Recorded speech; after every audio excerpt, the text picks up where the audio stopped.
ఎబ్బేజు అనే బాలుడు ఒక చిన్న గ్రామంలో జన్మించాడు. అతని జనన సమయంలో అతని తల్లి ఎంతో వేదన అనుభవించింది. అందుకే ఆమె అతనికి ఎబ్బేజు అనే పేరు పెట్టింది. ఆ పేరు అర్థము వేదన. చిన్నప్పటి నుంచి అతడు తన పేరుకు తగ్గట్టుగానే కష్టాలు, అవమానాలు, నిర్లక్ష్యం ఎదుర్కొన్నాడు. గ్రామంలోని పిల్లలు అతన్ని ఎగతాళి చేసేవారు. కానీ ఎబ్బేజు హృదయం వేరుగా ఉండేది. అతడు తన పరిస్థితిని చూసి దేవునిపై నింద వేయలేదు. తన బలహీనతలను చూసి నిరాశ చెందలేదు. ప్రతిరోజు అతడు ఇశ్రాయేళ్ల దేవుని దగ్గరికి వెళ్ళి మౌనంగా ప్రార్థించేవాడు. ఒకరోజు అతడు తన హృదయమంతా తెరిచి దేవునికి ఇలా మొరపెట్టాడు: ప్రభువా, నీవు నన్ను నిజంగా ఆశీర్వదించు. నా సరిహద్దులను విశాలపరచుము.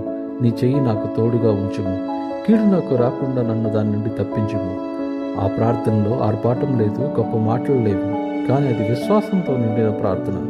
ఎబ్బేజు తన బలాన్ని కాదు, దేవుని బలాన్ని నమ్మాడు. తన పేరు వేదన అయినా తన భవిష్యత్తు ఆశీర్వాదంగా ఉండాలని కోరుకున్నాడు. దేవుడు ఆ ప్రార్థన విన్నాడు.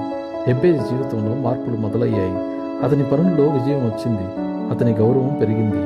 ఒకప్పుడు ఎగతాళి చేసిన వారే ఇప్పుడు అతన్ని ఘనంగా చూశారు. దేవుని చెయ్యి అతనితో ఉండటం వల్ల కీడు అతనికి తాకలేకపోయింది. అలా వేదనతో మొదలైన ఎబ్బేజు జీవితం ప్రార్థనతో ఆశీర్వాదంగా మారింది. అతడు తన సహోదరుల కన్నా గనుడయ్యాడు. తన పేరు వల్ల కాదు, తన దేవునిపై ఉన్న విశ్వాసం వల్ల. ఎబ్బేజు జీవితం మనకు నేర్పేది ఇదే. పేరు వేదన అయినా ప్రార్థనా విశ్వాసంతో ఉంటే దేవుడు భవిష్యత్తును ఆశీర్వాదకంగా మార్చుతాడు. మనం కూడా దేవుని చేయిని ఆశ్రయిస్తే కీడు నుండి కాపాడబడి ఘనత పొందగలం.